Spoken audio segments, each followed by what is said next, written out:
So I'm going to introduce our speaker. Melissa Hartwig is a microscopist, and she analyzes asbestos, little particulates for the industry. And she brought a microscope with her today, so some of us are going to have fun looking at things under the microscope.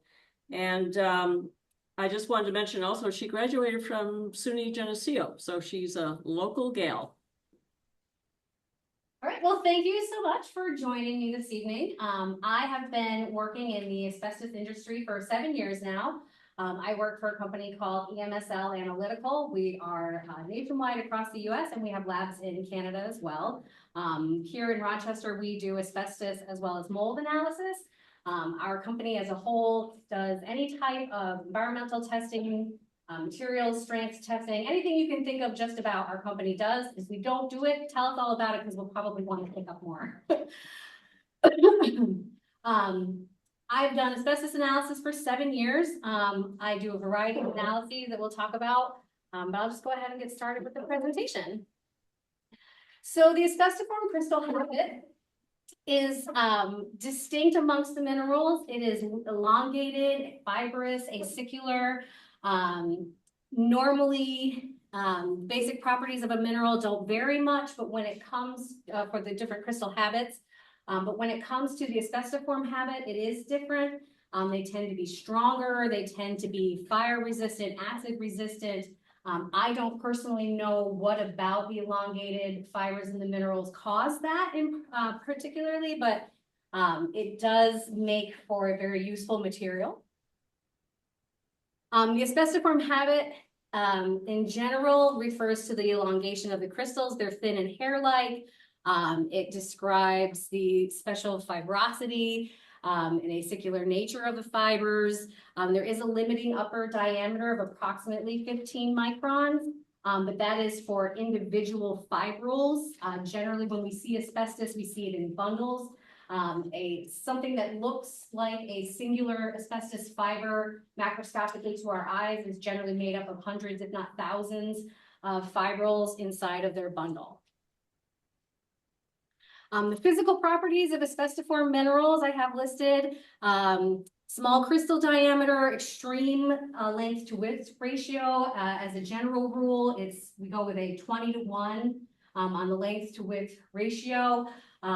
Depending on the length of the fiber. For analysis purposes, we go a little smaller than that, but that's industry regulated and not based on, I mean, it's based on science, obviously, but it's an industry regulation and less related to the mineralogy. Strong tensile strength, they're very difficult to break. The smaller diameter of the fiber, the greater its strength. It's very difficult to grind into a powder. It does not burn. It does not disintegrate in acid.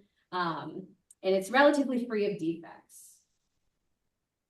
The basic chemistry, they are hydrated sheet silicate minerals. All of the regulated forms are actually magnesium silicate minerals. They're rolled into tubes and have, due to the imperfect atomic structure, the magnesium and the silica, one is larger than the other, and it causes the fibers to roll during their formation. Found in serpentines, amphiboles, zeolites. There are hundreds of asbestiform mineral types, but only 6 regulated ones. I have their base chemistry up on there. Like I said, they're all magnesium silicates, so they all contain magnesium, they all contain silica. Most of them have iron. Calcium is very common in these minerals. Chrysotile, which is the most common, is serpentine-based asbestos. It's found all over the world. It's the only regulated non-amphibole asbestos mineral. It's found on 6 of the 7 continents, Antarctica being the only place it's not currently found. It's very similar to synthetic fibers in its shape, morphology, and that kind of thing. It can actually be very difficult to determine a synthetic fiber from an asbestos fiber. Obviously, I'll be discussing how we do make those determinations here briefly. In the United States, it's very commonly found in Vermont, Pennsylvania, outside of New York City area, the Westchester area of New York can be found there. The regulated amphiboles are amosite, which is known as brown amosite. When you get enough big enough bundle, the fibers do appear brown. It is not all the time. What makes amosite stand out is that it can contain magnesium, particularly if it's actually from South Africa. We can have amosite that does not have magnesium in it. It is a little bit harder to identify chemically because of that reason. Amosite is strictly an industry name. And it is in a solid solution series with anthophyllite, which is another one of the regulated. Crystallite, which is blue asbestos, excuse me, which is the commercial name for ribokite. It contains sodium, which is what makes its chemistry stand out during analysis purposes. It is the only one that contains sodium. Tremolite, actinolite, and anthophyllite are all very related, and you can tell by the amount of calcium we see in our chemical signatures if it's anthophyllite or not, because anthophyllite contains no calcium. Tremolite and actinolite are incredibly similar to the point that you cannot visibly tell them apart. You have to take chemistry on them. And the difference between them is in the amount of iron. Actinolite contains a significantly larger amount of iron than tremolite does. And that's how we tell that apart during analysis. Little bit about a solid solution series in case you're not familiar with it.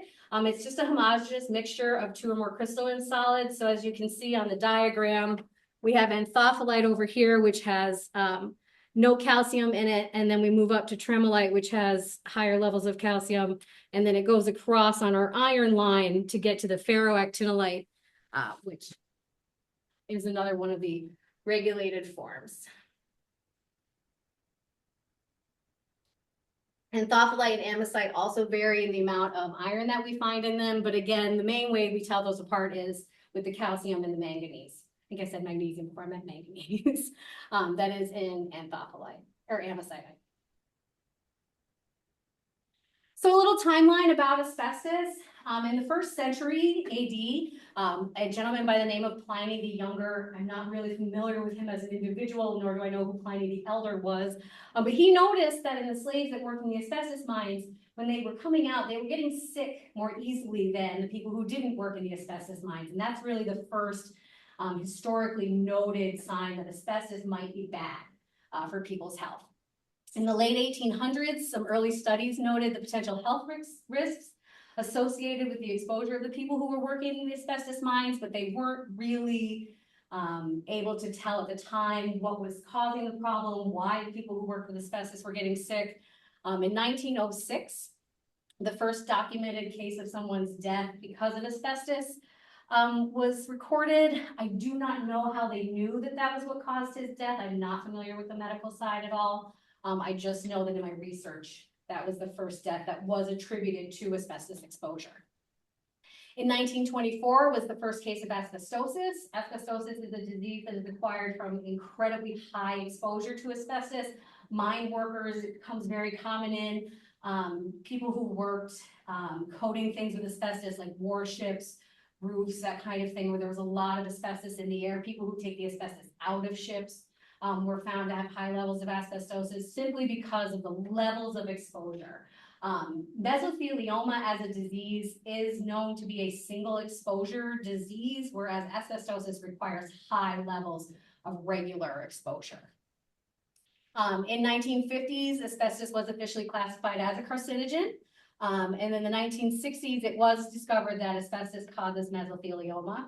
The fibers get trapped in the alveoli of your lungs, your cells react, they coat the fiber in an attempt to protect your lungs, and the cells that coat those fibers are cancerous.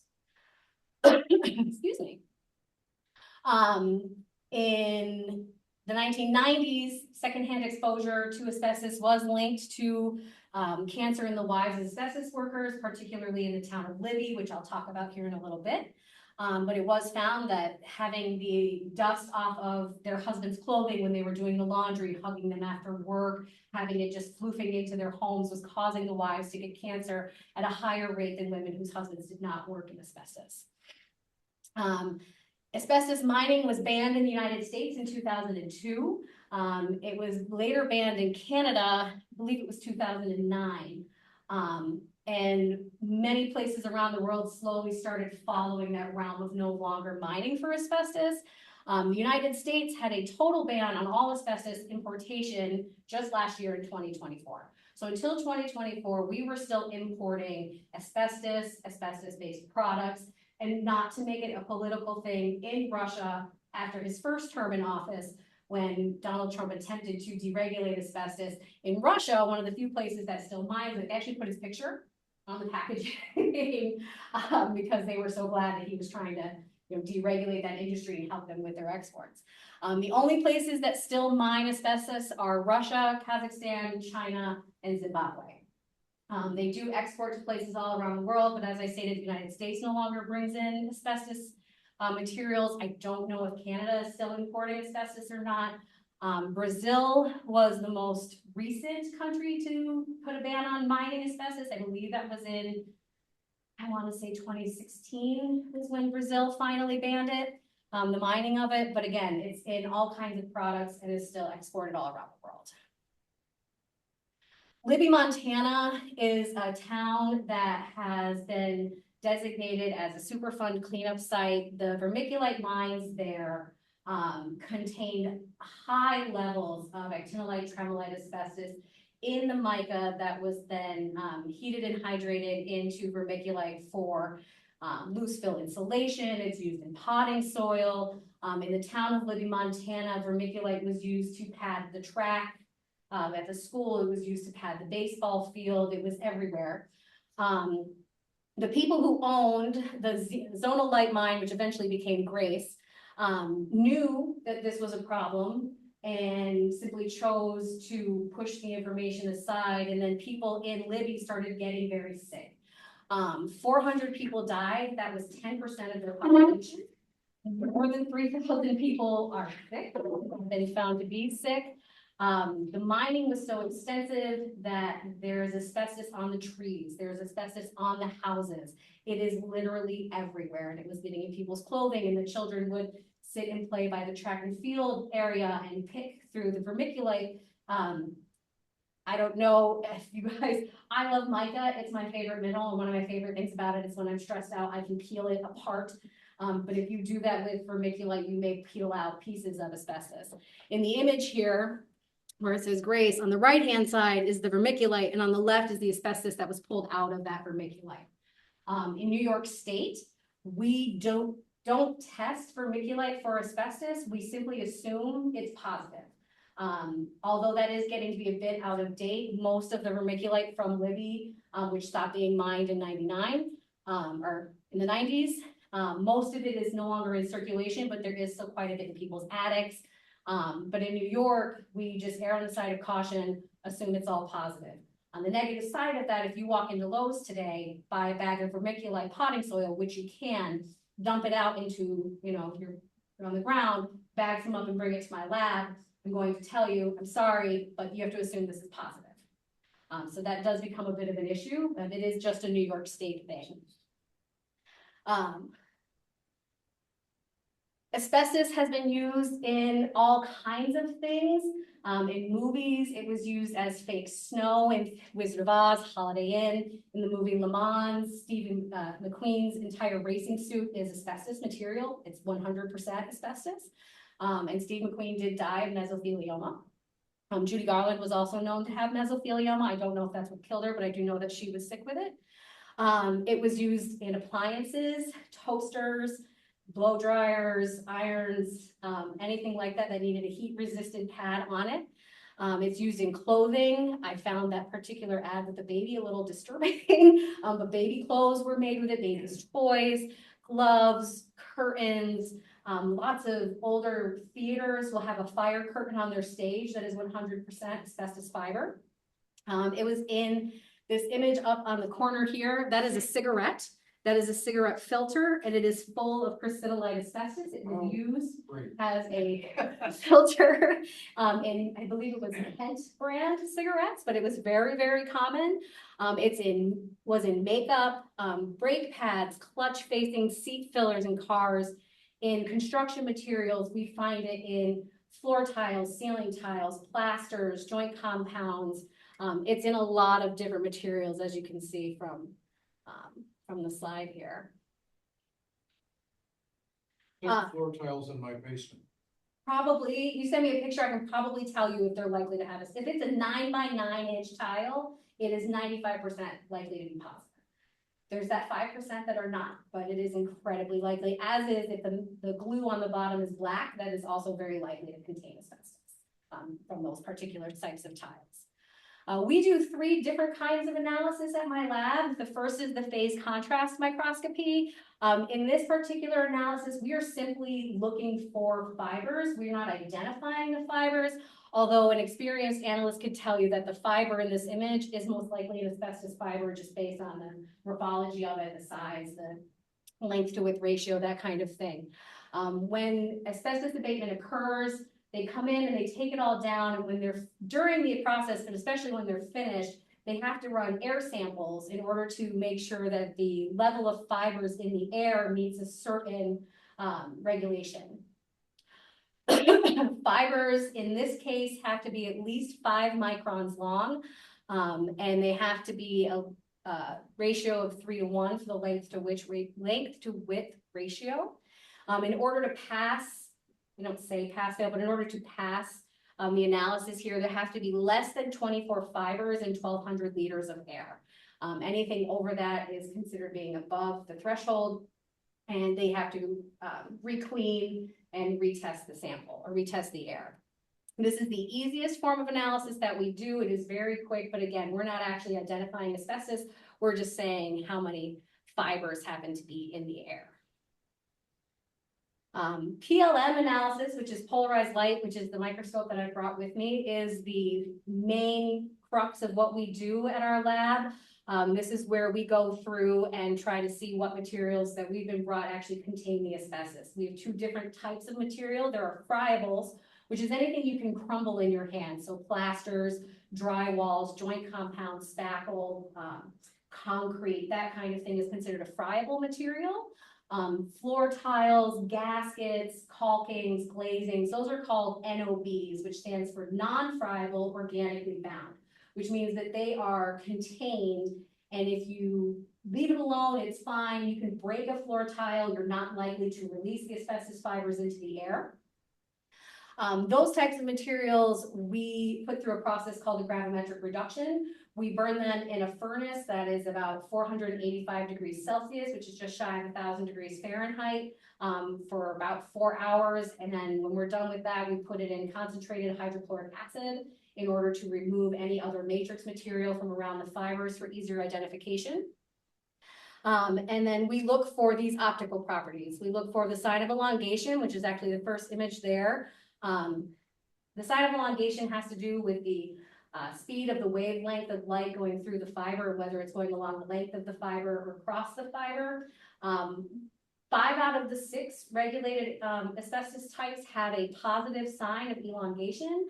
Chrysotolite, which is the blue asbestos, is the outlier. It has the negative. In this image, the way we tell whether it's a positive or negative sign of elongation is the yellow fiber you see and the blue fiber you see. If it's yellow, when it's this direction, the northwest direction, and then blue for northeast, then it's positive. If it's switched, then it's negative, and that yellow fiber would be blue, and that blue fiber would be yellow. Am I backwards? Yeah, just closer to the desk.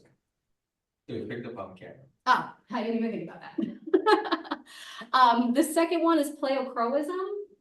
Pleochroism is when a mineral is a different color under plain light when it is horizontal than when it is vertical. I'm not sure how well the colors are showing up in that image. Chrysotolite, again, is the only mineral in the regulated asbestos that does this. It is blue when it is horizontal, and it's less blue when it's vertical. It's more of a gray. It gets kind of darkish in color. And that's one of the ways we know for sure that it's chrysotolite, aside from the fact that it is the only blue mineral that we have. Refractive index, which is when light passes through a medium, the light slows down. And depending on the medium, it slows down the light to different amounts. And we use this fact in order to help us identify the minerals. So by putting them in refractive index oil that matches the refractive index of the fiber, we're able to generate these colors here that you see in this bottom right-hand image.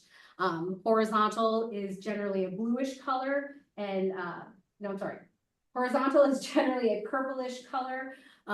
Sometimes there's some orange in there, depends on how thick your fiber bundle is. We try very hard to get individual fibers for our analysis purposes in order to prove without a doubt that that is what we're looking at.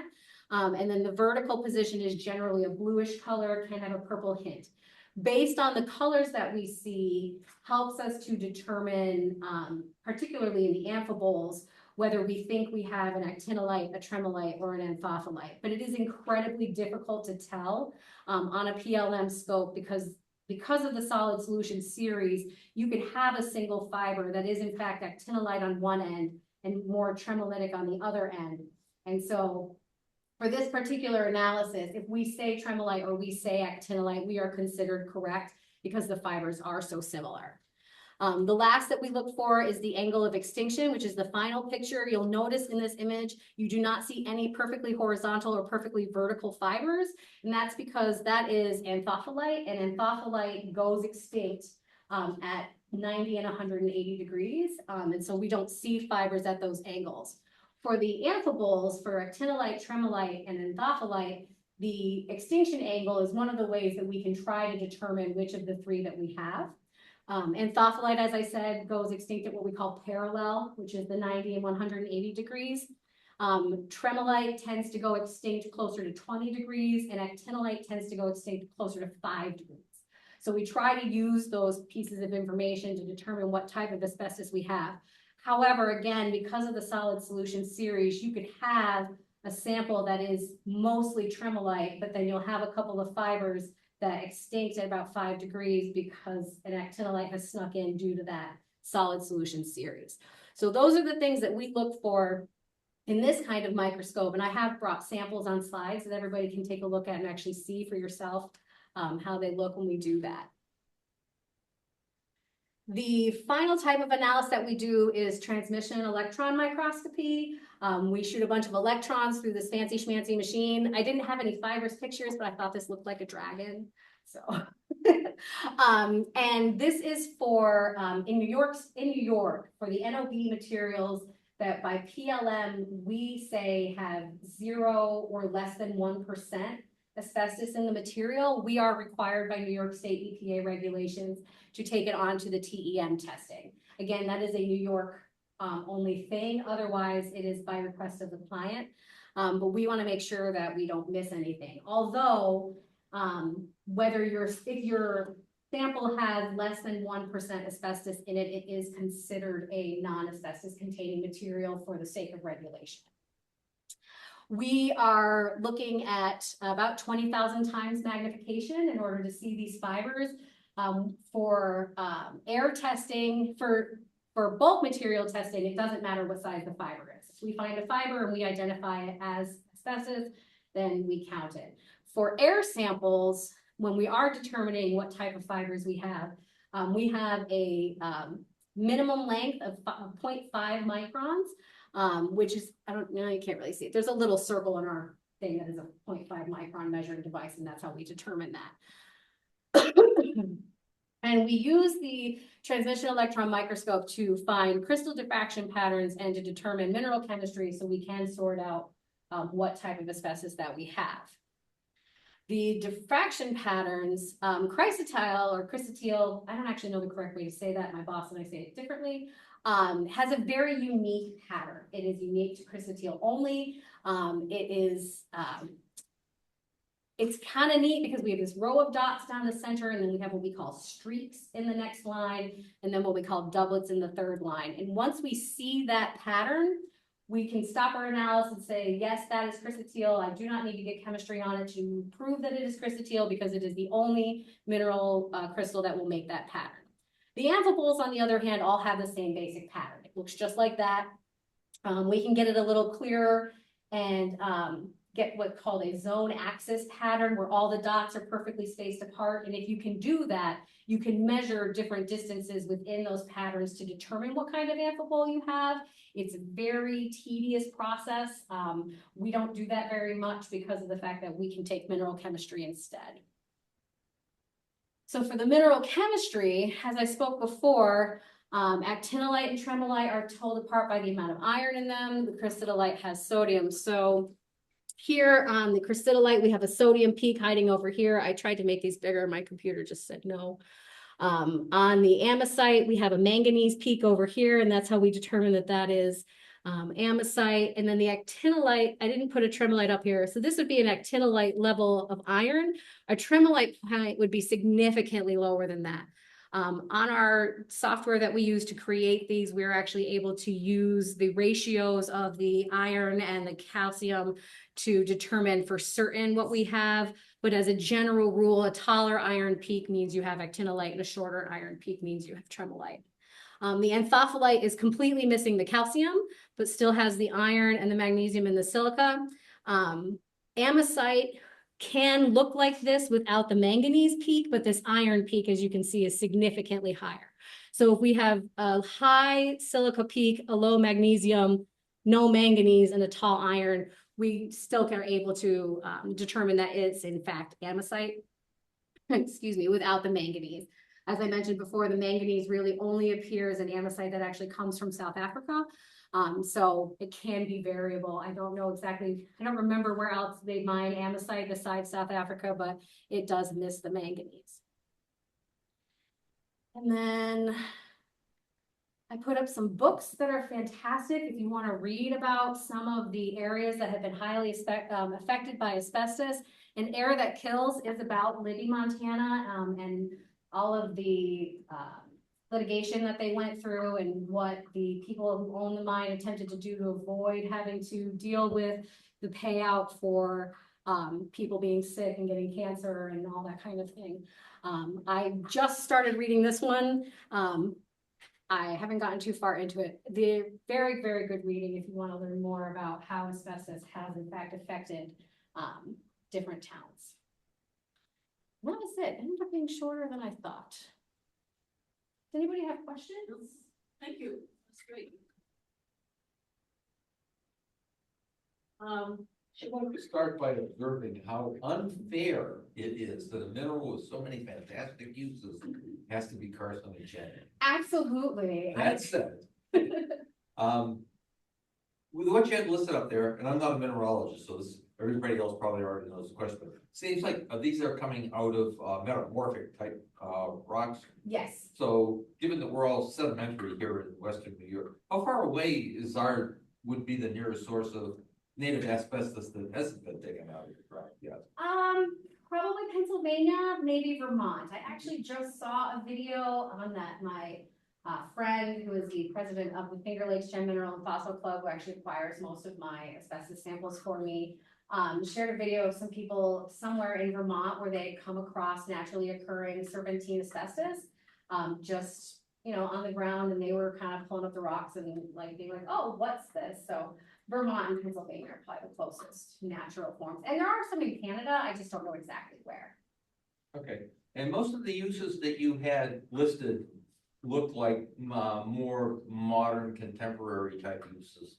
The Romans would have been concerned about, you know, anything in electrical appliances. What were they using it for back in colonial times? And so they were using more antiquity stuff mostly. It does make a great insulation because it doesn't burn. So they would use the asbestos fibers to, well, they would make fabric from it, obviously, because like I said, the serpentine asbestos it's basically thread.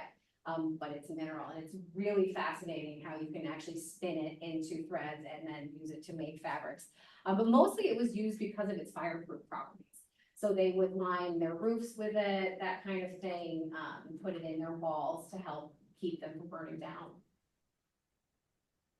If it goes into your lungs, it's indestructible, right? It is, yeah, it's indestructible. we know that it obviously does damage to your lungs. The fibers get into the alveoli and then your body reacts by surrounding them with cells and those cells turn cancerous. I'm not a biologist, so I don't know as much about the medical end of the asbestos world. I just know that your body can't destroy it because it is, I mean, it's a rock. It's just a really soft rock. We do not at this point believe that ingesting it causes any issues. We do find asbestos in water on occasion. The company I work for does occasional water testing samples. But as of right now, the research doesn't show any form of cancerous issues with ingestion, just with inhalation. Yeah, I got it.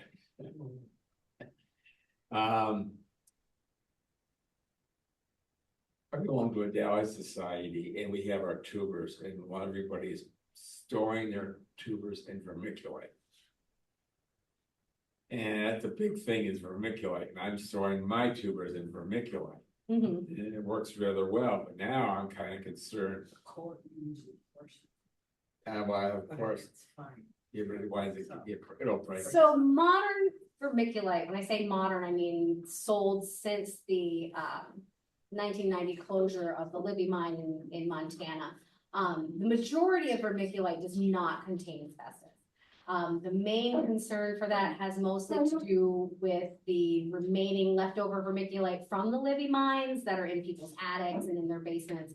But if you're going to Lowe's and buying vermiculite to put your tubers in, you should be absolutely fine because it's highly tested to make sure, and the mines that it comes from don't tend to have any association with the asbestos. Okay, now, yeah, it was just the Libby, it was just the one locality. It was mainly the Libby, Montana mines that were really, really That bad. was- Yeah, Yeah, we like have I a bag said, of vermiculite at home too. I know where it is. It's in the garage up way up in the town in the shelf. yeah, But it's used when you buy potting soil, usually it's in there. yeah, yeah. Well, I just buy bags of vermiculite, you know, sorry. Yeah, and generally, the amount of asbestos that you'll find in average vermiculite, if there is any in there at all, is incredibly low percentages. We're talking fractions of a percent of the material. We occasionally will get bags of loose fill vermiculite. Because we're a national laboratory, we bring samples in from other places when our other labs can't handle it. So if we're doing non-New York State samples, we'll paw through the vermiculite looking for trace amounts of actinolite, tremolite, asbestos. We try not to spend too much time on it because it's really easy to get caught in a rabbit hole where you're just like in a stereoscope, just kind of like picking the layers apart, looking for little flecks of green, which is the general color we find of the actinolite, tremolite in the vermiculite. So it's very, very low levels. Much like, I don't know if you've heard in the news about the asbestos being found in baby powder. Again, Yeah. it's incredibly low percentages. You know, the talc, I mean, Yeah, we had a huge talc mine up north. yeah. St. Lawrence County.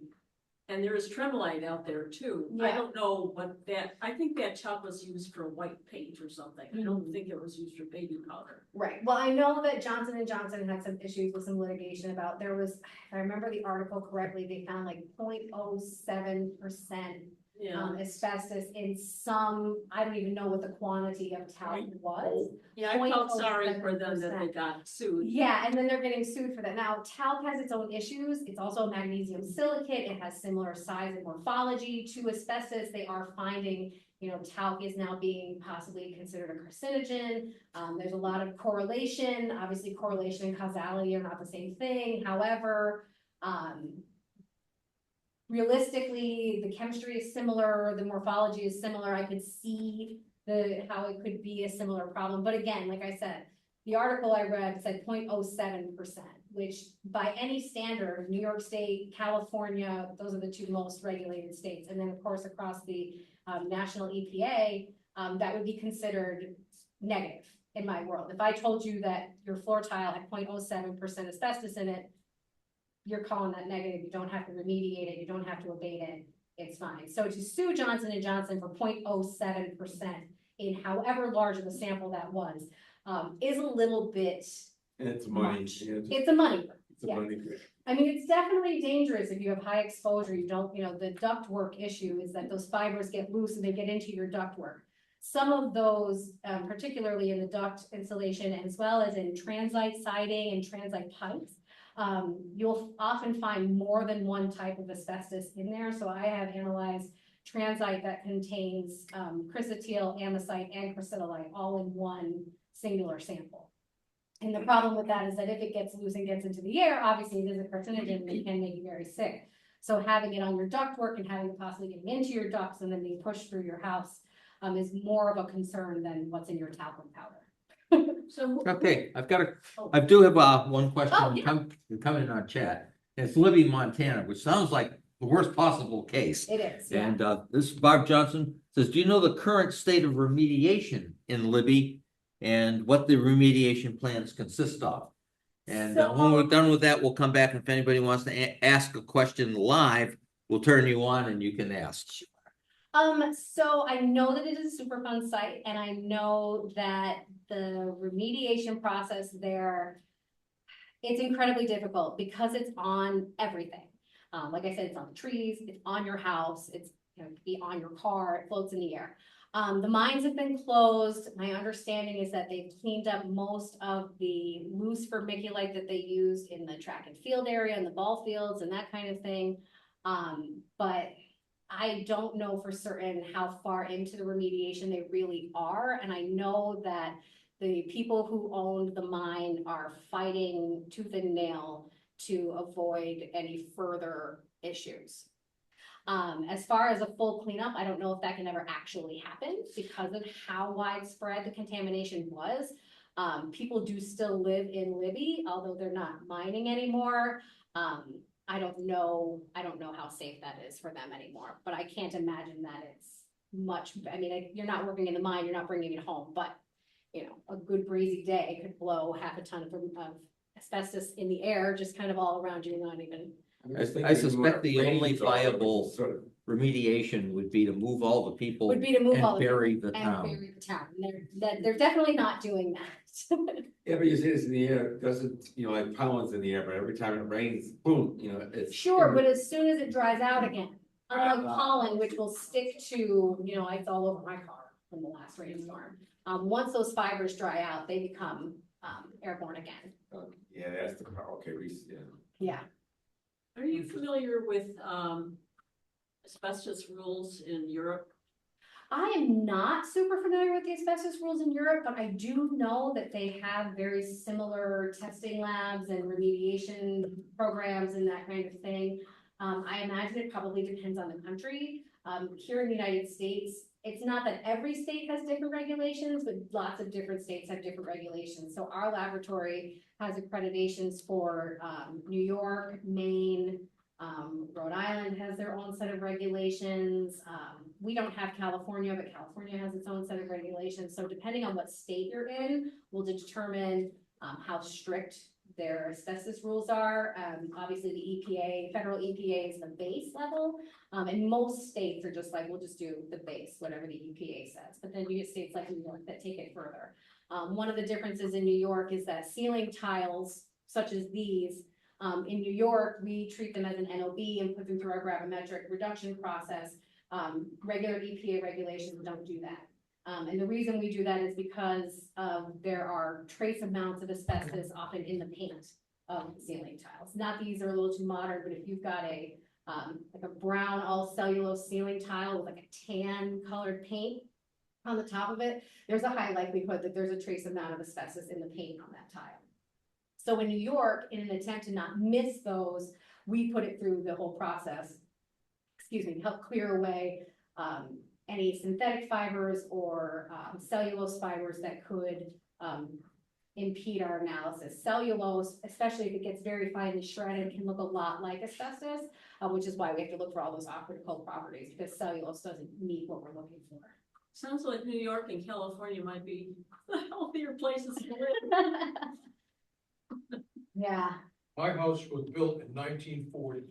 You very likely have lots of asbestos in your house. Lots of it. But as long as it stays undisturbed, it is relatively safe. Don't move anything. One of the things that abatement companies will do for people who can't afford to fully remediate their asbestos is you can do what's called remediate in place. So if you have floor tiles in your basement with asbestos, all you have to do is just put new flooring over top of it and you're fine. And because you're containing it, it's no longer able to get loose. And so that's an option that they do. And homeowners are not required to manage their asbestos at all. If you're doing DIY renovations to your home, and you find asbestos in your house, you at your own risk are welcome to take it out and throw it in the trash. Contractors are required by law to have it all tested before they're allowed to do anything. Otherwise, they get charged incredibly high fines and can lose their license to operate. Okay, I have another history question from Howard Heitner in our Zoom session. He notes that back in the late 60s, he remembers that Dr. Selikoff recognized mesothelioma in the shipyard workers from World War II. He wants to know, was this the first time this association was made? With the ship workers, yes. They knew before that mesothelioma was an issue and was likely being caused by the asbestos exposure. Unfortunately, it was people like mostly men, I assume, who did the ship work, who were more often being diagnosed with mesothelioma that really helped with that association of, oh, hey, you're pulling out asbestos from a ship, you are being exposed. And they were able to, those links helped to bring about the decision to call asbestos a carcinogen. Okay. Thank you, Howard. Does anybody else online have a question? You can ask. I have one comment. Can you hear me, Michael? Okay, back to the room then. Is there any manufacturing at all in this country using asbestos? No, it was completely banned in Okay. 2024. We banned the mining in 2002. We were still importing asbestos containing materials up until 2024. Mostly construction materials, spackle, that joint compound, those kinds of things. Floor tiles again, ceiling tiles. It's just significantly more limited now because so many countries are regulating the use of asbestos. The imports have had to have less and less to be able to continue to make money for their countries. So places like Russia and Kazakhstan that are still exporting take advantage of the countries that are still currently not as concerned about the problem, I guess. So, but so even in modern construction, you still have to take all the same samples you would from a house built in 1940, which is a little frustrating because if I built my house last year and I wanted to do a renovation to it this year, I would have to have all those materials tested, even though there is a 99% chance that not a single thing will have asbestos in it. And we regularly test materials that we, after years of experience, know will not have any asbestos in it. A great example is the cove face lining around the room. I guess in here it's wood, but like the rubber lining around the walls and the glue that holds it. It doesn't contain asbestos, but it is required to be tested. At least the glue is required. Ours is a 1930 house, so I mean, where would asbestos be in our house? I know it was on the duct, that was the one thing, but besides that, what other places may there be? We don't have tiles. Do you have sheet vinyl? Do you have like vinyl floors? Like roll out linoleum will often have it in it.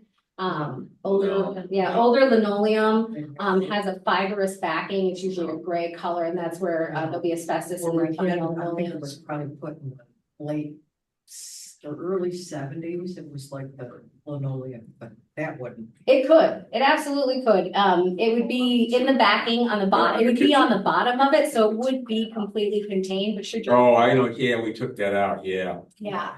Oh, yeah. It could very well be in any window glazing or window caulking. We got new windows, I Got think. new windows, so then you're probably good to go there too.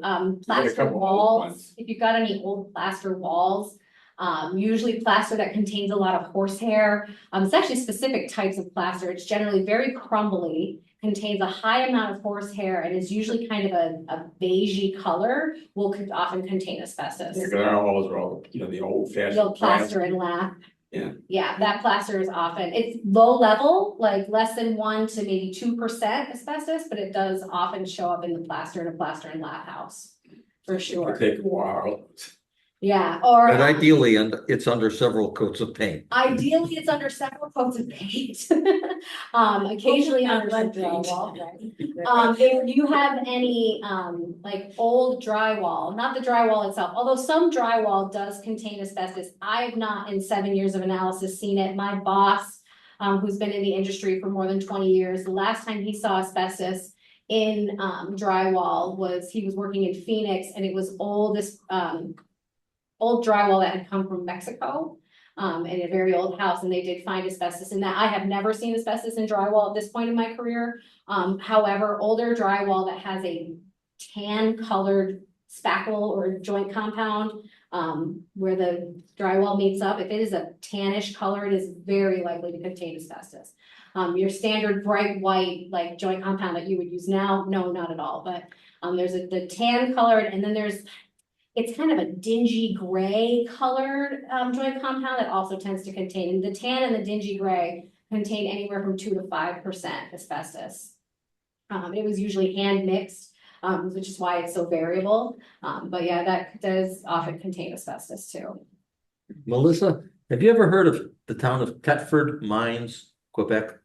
No, No, it's an asbestos. is it an asbestos mine in Quebec? Yeah, and after this, I have to reflect on how intelligent my grandfather was as a teenager to leave there, so he wouldn't have to work in the asbestos He mines. was incredibly. And emigrated to the United States. That was. And that goes hand in hand with realizing how dumb his grandson was.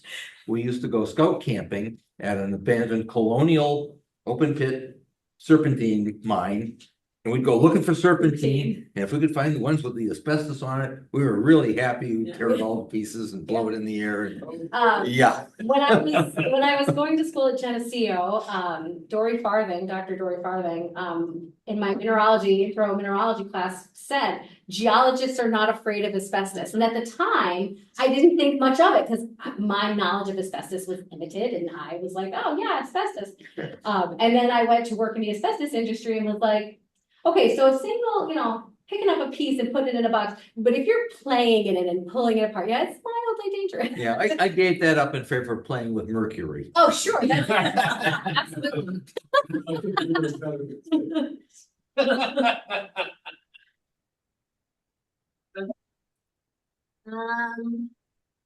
Years ago, I read an obituary of a woman who worked in the shipyard for 15 years who died of mesothelioma. One and a Yeah. half. Oh, yeah, absolutely. So everybody online, finish asking questions. Okay, thank you for coming. Appreciate it. We're gonna look at the microscope now. Too bad you guys aren't here. You're missing out on all the fun. So Melissa, everybody else now is smart enough that they hate asbestos. Why are you wearing a sweatshirt that says I love asbestos? It pays my bills. Oh, okay. I actually really like my job. It's funny, when I want to talk to people about my job, it comes off as very boring. I do basically the same thing every day because it's a science lab. I'm doing analysis, but I just really, really like it. I love learning about asbestos and the history of asbestos, and I find the whole idea really fascinating. Like you said, that something that is so useful and is so resilient and it makes us so sick. Because, asbestos clothing for fireproofing was a phenomenal concept. But, those fibers get loose and people, like I said, Steve McQueen's suit is most likely what gave him mesothelioma, and that is what killed him. If you're a firefighter in a burning building, you'd probably make that trade-off of having a fireproof suit versus maybe getting cancer in 30 years. So what's Right. the substitute material now? So they use a lot of fiberglass, mineral wool, which is just another form of fiberglass that isn't quite as, it's not as regular in shape. So like fiberglass, all the pieces are identically stretched, strings of glass, whereas mineral wool is much more, we call it exotic shapes. It is a glass-like material, but it's not regular formed at all. Some synthetics, but obviously they're not as fireproof. And unfortunately, obviously, they're finding now that, fiberglass might not be such a great substitute either. We have fiberglass curtains when I was a kid, Mhm. you know, back fifties, sixties, and, you know, you couldn't really want them. Right. You could, because then the fibers would go all over your Yeah. wash or your dryer. Oh my gosh, yeah, well, and then it Disintegrate. makes you so And I itchy. heard it was very bad, yeah. It can be, yeah, So for I think sure. we eventually got rid of them. I would imagine, yeah, but that's one of the things that I they think- substitute is a little bit of fiberglass, mineral wool, some synthetics, but that's really about it. Remember the old Popeye, the sailor cartoons? Oh, yeah, The curtain came down and it said, we do asbestos, we can. yeah. We actually were thinking about getting shirts for our lab that said, we're doing as best as we can, but none of us were willing to pay for the shirts. Geneseo, do they offer optical crystallography? So when I was there, no, we had mineralogy and petrology. We used this exact kind of microscope for those, but there was no straight up I optical. took it in Potsdam, but You know, I went to Potsdam too. When I first graduated from high school, I went to Potsdam. I did not complete my time there. I was actually Oh. a math major. And Oh. had you should have been in the geology I department. know, I should have been in the geology department, but then I had like an early life crisis. It was like, I don't know what I'm doing with my life, and I was paying for college myself, and I was like, what is the point of incurring all this debt? And then I dropped out of college, did life for a while, and realized in 2008, when the market crashed, that I probably made a decent decision not going into math, because I probably would have gone into finance, and I probably would have lost my shirt. And I went back to college in my 30s, when my son went to kindergarten. I decided to go back to school, and I started as a physics major. And I love physics. It's been so fascinating. But unfortunately, my 30-some-odd-year-old brain at the time wasn't processing fast enough to keep up. And my advisor, near the end of my term, was like, listen, you're going to get a physics degree. You're going to graduate with one if you want to, but I don't believe for a minute that you're going to pass the GRE and get into grad school. And without a graduate degree, unless you want to teach physics in high school, there's not really much you're going to be able to do. And he suggested that I look into geophysics at Geneseo. And so I switched into the geophysics department and finished out my time there. And I'm so glad that I did.